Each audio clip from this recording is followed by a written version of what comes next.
Hi, it's Lane. I just got home from school, actually, and it started pouring as I was walking up my driveway. So, I'm kind of wet right now, and I look gross because I've just had a full day of school, so I look grimy. But I didn't want to wait to make the video because my parents said yes to a consultation with an endocrinologist, which is huge for them. It's really great. I'm really happy about it. There's no guarantee of hormones, but we're going to see about consulting with one, which is great. But there are a lot of problems that we didn't foresee. My mom works for Yale, so we're on the Yale insurance. And because of that, I don't think that the Yale insurance covers the one endo that does trans people in New Haven, because he's a private practice. And how the Yale insurance works is that all of my doctors and all of my doctor visits are at a separate Yale, health building.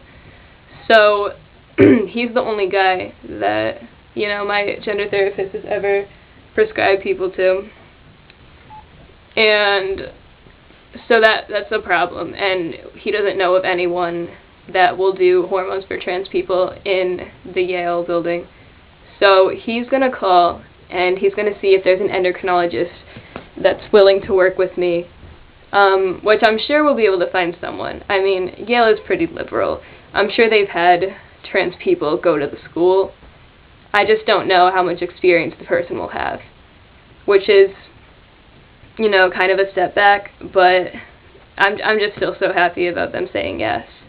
So hopefully we'll work through that. Another problem, though, is because of the insurance, we don't know how much it'll cover. I mean, there will be co-pays. My parents will be willing to do the co-pays for consultations and appointments, but as far as hormones go, I'm going to have to pay for that on my own. And I've heard guys say that it ranges anywhere from $30 to $100 on the copay. And I don't have a job right now, and I've been applying. I've been really busy also. It just hasn't been working out for me. And the economy's just so crappy, and all of the jobs are taken. Every time there's a place hiring, the next day, 2 people from school have that job, and they're not hiring anymore. And the other problem would be, if I do get a job, it's going to be because I'm allowed to go on hormones. So I'm going to be getting a job so that I can pay for hormones. But then that would mean that as soon as I get a job, I'm going to be going on hormones. So as happy as that makes me, it makes the application process harder, because I have to apply as a female because of my Social Security and such. But I'm going to be transitioning, and, it's not going to be that easy to hide. So, there's no law protecting transgender people from discrimination in the workplace. So basically, I can be not hired and or fired for being transgender, and it's out of my control, and there's nothing legally that I can do about it. So I'm worried about that. Hopefully, this is looking on the bright side of things, which I try to do. If your hormone levels are abnormal, as determined by the endocrinologist on your consultation when they first check your hormone levels, sometimes the insurance will cover more of it, because the problem is they don't see hormones for people that are transgender as a necessary medical intervention, which is why they don't cover a lot of the cost of it as they would with other medications that you need, like antidepressants. So if your hormone levels are shown to be abnormal, then it could, be an actual medical condition. So basically, if my testosterone level is outside the normal range for a biological female, I will be able to get more of it covered probably by my insurance. So I'm really hoping that my testosterone levels are higher than the average biological female. I'm kind of assuming that they are because, my voice isn't deep, but I'm 5 feet tall, and so it's deep for someone who's 5 feet tall. And, I'm just broad-shouldered. I have a lot of upper body strength. When I work out, I can see progress, but when I work on my lower body, there's nothing.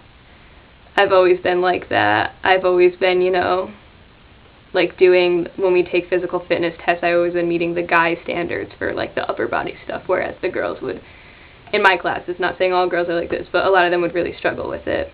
I know I'm stronger than all of my female friends and some of my male friends, and I haven't been working out, and I'm still, it's just kind of an automatic strength thing that comes with it, and also I'm just really hairy. As you can see, my arms are really hairy, and my legs are Of course, it never shows up in videos. My legs are just really hairy, and it continues down my feet and onto my toes.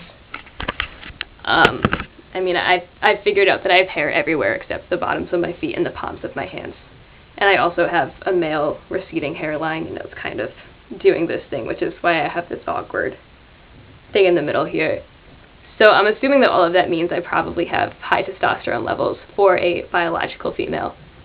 So that's definitely good. And I will see, hopefully my therapist is going to see about talking to an endo at the Yale Health Plan as soon as possible. And then I will, get my levels checked, and that'll take, if everything's going well, it'll take about a month to make an appointment, and it takes about, after that first appointment, if my parents say I can go on hormones, it takes about 2 weeks to get a letter from my gender therapist. So probably I don't know, if they continue to be if they continue to be on my side about this, it'll be about 2 months, and that's really good. And also, I just got my class rank today, and I'm 20 out of a class of about 260, so that's pretty good.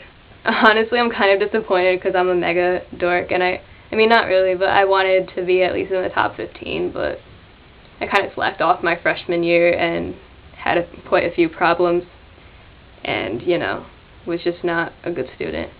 So I'm paying for it now. So anyone who's younger watching, if you want to have a good class rank, don't slack off when you're younger, because it comes back to get you. So yeah, and I only have one more on-road driving, and then just a few more hours, and then I can get my license. So everything is just going uphill from here, and I'm really hoping that things are going to start turning around, which I do think they are going to. So, yeah. Bye.